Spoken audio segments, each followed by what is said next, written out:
So today we're going to talk about the idea that change management isn't just better training, it's better design. Really, I'm here because I hate mediocre technology. And I gathered this group so that we together could be advocates for designing and building technology that works, technology that actually meets its promise. So we're going to talk through a strategy for launching technology, launching great technology. And with that, I'll introduce our panel. First, we have Jen Bauer, EVP of Operations at the Michaels Organization, an owner, operator, developer of multifamily housing with 80,000 units. And then we've got Dan Rockoff, Director of Technology and a Solution Engineer at Independence Realty Trust, a multifamily REIT with 34,000 units, and we actually work together. So we'll jump into it. The first one in this strategy for launching technology that works is this concept I call play detective, not doctor.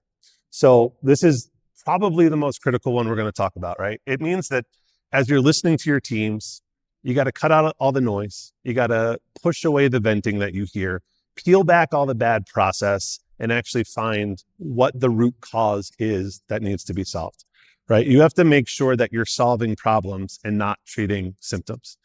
So Jen, I'll throw it to you. Could you share with us how you navigate that with your teams? Absolutely. So I have to admit, I am extremely guilty of immediately jumping to playing doctor. So when you hear, this report doesn't work, immediately I know how to fix it, or the solution isn't working. As Josh said, you really have to separate the symptoms from the root cause. And the best way to do that is really getting close to the people who do the work and looking at people, process, technology. I'll give you a good example. Actually, when I was at Max, our VP of IT from Max, David Zarnitsky's here. David, we were doing a pilot. We did 4 different pilots for income verification. And it was really, we were determined to find the best solution for us. And so we spread the pilot off a couple different community types, different regions. And one of the regions, like, this is the best. I'm saving so much time. And the other team was struggling, saying, this is making my job so much harder. Why isn't this working? So David had the patience to meet with the site level teams, the leasing associates, the managers to understand what part wasn't working, and realized quickly that it was really just process drift and inconsistent training. So the process drift in that there was a step that they missed because they hadn't been part of the training. So it really was that simple that they didn't realize that if it came back with some kind of manual intervention that you had to do that. So simple fix and just really getting close to the people on the teams and listening to what's going on, breaking it down. Yeah, I would agree. I would say there's often a big disconnect between what people bring you, what they say is the issue, and what actually needs to happen next. People will often come to us with, a pre-baked solution, and they'll say, I need this, or this is the change that we need to make. And often there isn't any context. And I wrote here in my little thing, this can be a source of conflict, which is kind of an understatement, because they've already decided what needs to happen. They know what needs to happen. And if you're not running in that direction immediately, well, now you're kind of part of the problem too. So, talking to them, understanding, what it is about the process that's not working, what they really need, being that detective or that doctor, it's like nowadays people, they go to their doctor's office and they've already Googled their symptoms. They've been on Reddit, they've diagnosed themselves. And, as the doctor, you kind of feel like, just shut up and stick out your tongue and we'll figure out, what needs to happen next. So there's a lot of that. There's a lot of people asking ChatGPT what they should do, which is becoming, more of a problem. Or often people bring you an entire product. They've already talked to someone in sales, for a particular piece of software, and they've decided that this is the thing. And so I want to jump in on that, because I think what's interesting is, like, in your role, you're responsible for how all of the things work together. And when people are bringing you some of these solutions, they're thinking about their one small little part. So it's just kind of, keeping that contextual awareness. The second one in this strategy for launching great technology, and I apologize, there are some vendors in the room. Uh, don't let vendors drive the bus. And what I mean by that, Dan brought up ChatGPT. What do you do when you come to the conclusion that you need a solution, you need a tool? You go to Google, you go to ChatGPT, you type in vendor management for multifamily, you see what comes up, and you say, set up demo, set up demo, set up demo. And what I mean by don't let vendors drive the bus is, you know your business best, right? What does a solution look like for your company? Take the time to sketch that out and then go to the vendors and say, how can you help me bring this to life? So Dan, with that, I'm curious how you approach engineering those sorts of solutions. I mean, it really is important, like you said, that we're telling vendors what we need and what they are, how this thing is going to be built, rather than trying to work backwards from a sales deck. Because again, you need to stay close to the process. You need to be able to understand it and communicate that. And I'm always extremely skeptical when people say, well, this piece of software, this product offering, it automates everything, it solves all our problems. And it's like, oh, that's, why didn't we think of that? That's wonderful. But understanding what your needs are and how that's going to translate into the actual implementation is. So you said process. I feel like we should dig in on that, because you're in a technology role, right? Your title says technology. But how much of it are you really like systems, people, process, tech working together as one? I mean, it's a relatively even split. I mean, some of this leads into, what we were talking about next, but, it's really important that there isn't a lot of daylight between those processes and the technology, or between the people implementing the technology and those, parts of the business. I know they always say, like, a project manager doesn't need to understand, the actual work in order to manage the project. And, maybe that's not even true. But I think that in real estate, it is really important that the people that are implementing the technology actually understand how the business works and what those people actually need, even as measured against what they say they need. So we can skip ahead. Dan's hinting that the next one on this list, again, a strategy for launching great technology, is sweat the configuration, right? I think so many people, again, go to a vendor, buy a solution, and think they can just turn it on.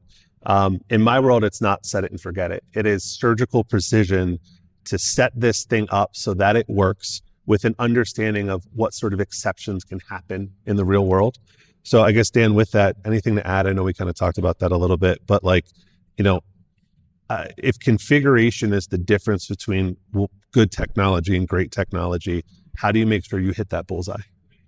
I think that, when you're implementing, obviously you're going to go through all the different, levers that you can pull in the configuration. But rather than going through those on these, marathon calls, and then maybe bringing in somebody from, operations later, I think it's important to kind of translate all of those into how it affects the process, not just what it enables or disables in the system.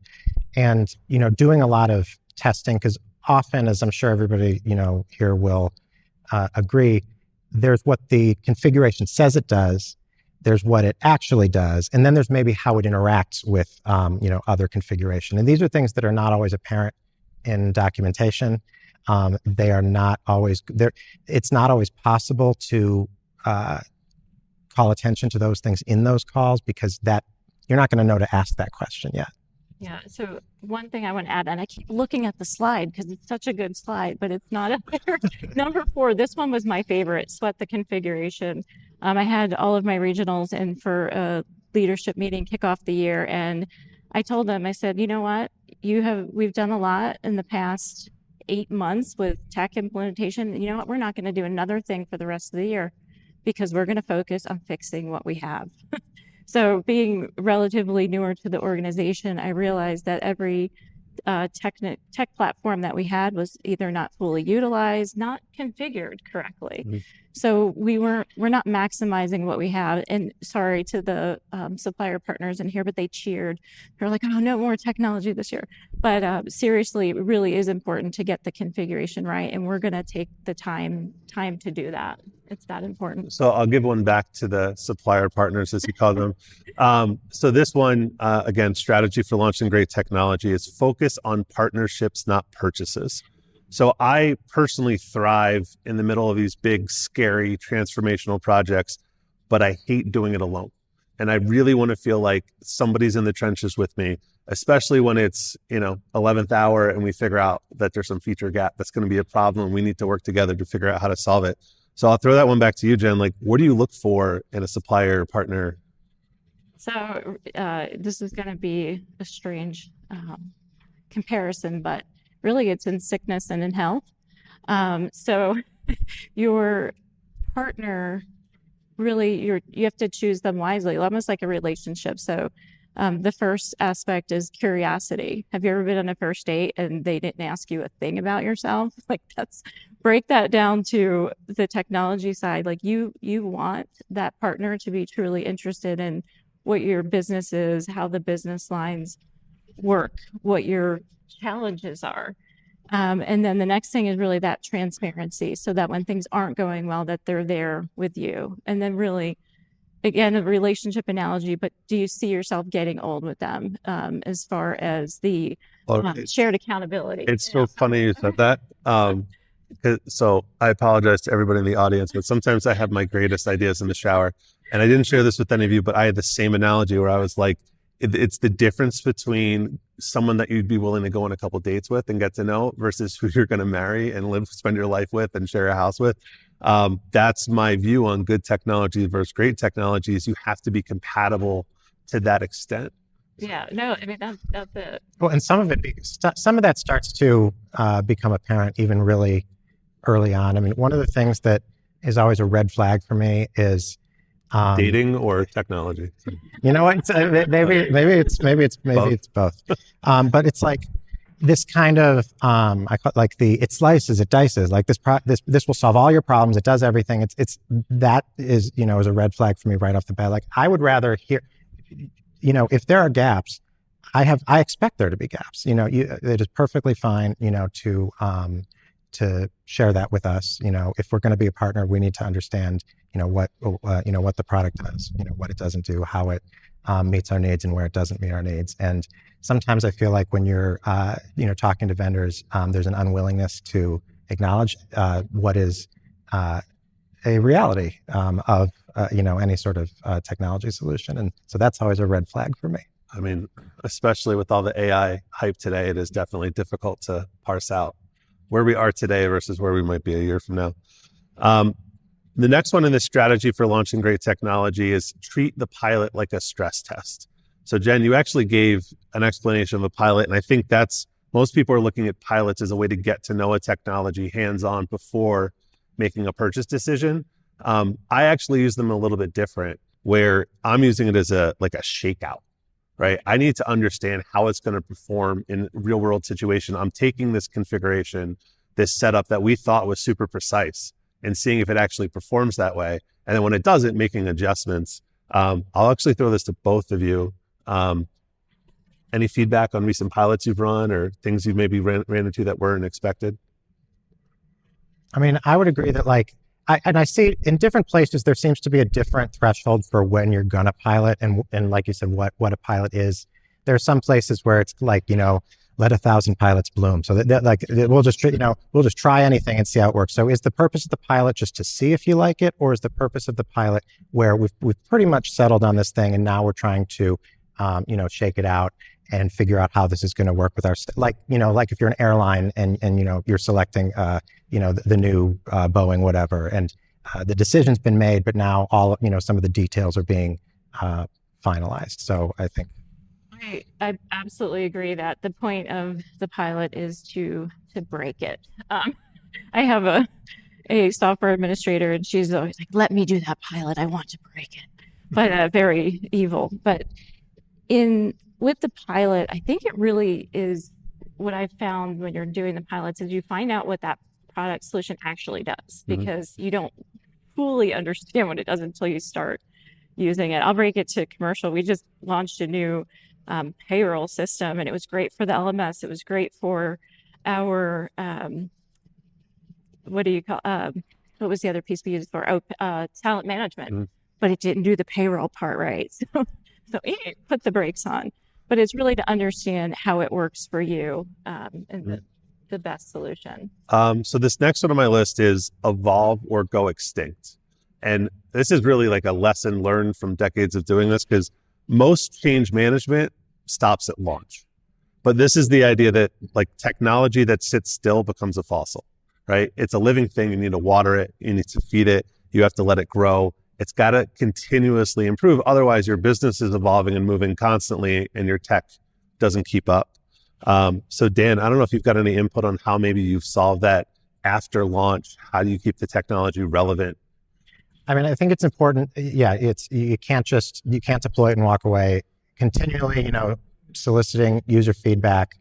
I think that the way that you roll out new features is extremely important, and they're almost kind of like mini redeployments. Mm-hmm. And so that's critical because, something that was not a thing when you launched the system may be something that, is a big deal to users as time goes on. And I think you just ultimately, you don't want to lose touch with your deployment. And I think there are a bunch of ways that you can kind of stay close to it, but often it's kind of like a group of users that maybe are just particularly well suited for this in terms of, experience or temperament, and, leveraging those people to stay close to it.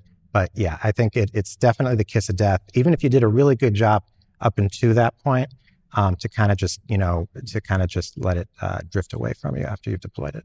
From an organizational standpoint, I mean, I love that. The slide's not up yet. Evolve or go extinct. From that standpoint, something that I try to stress in any communication opportunity that I have with the teams is just that culture of evolution and technology. We have to move. This is not an option. And so really celebrating the wins when we do have a successful tech launch rollout, how it's constantly celebrating how it's improving the business. So that culture, ingraining that is important to the adoption and success. Well, we haven't really touched on people. I'm a technology guy, so I kind of look at this from the tech perspective. In many respects, the technology aspect of these big projects is the easy part, because that's the part we can control. The people part's difficult, but from my experience, the best way to deal with change and change with people is to give them a compelling reason to change.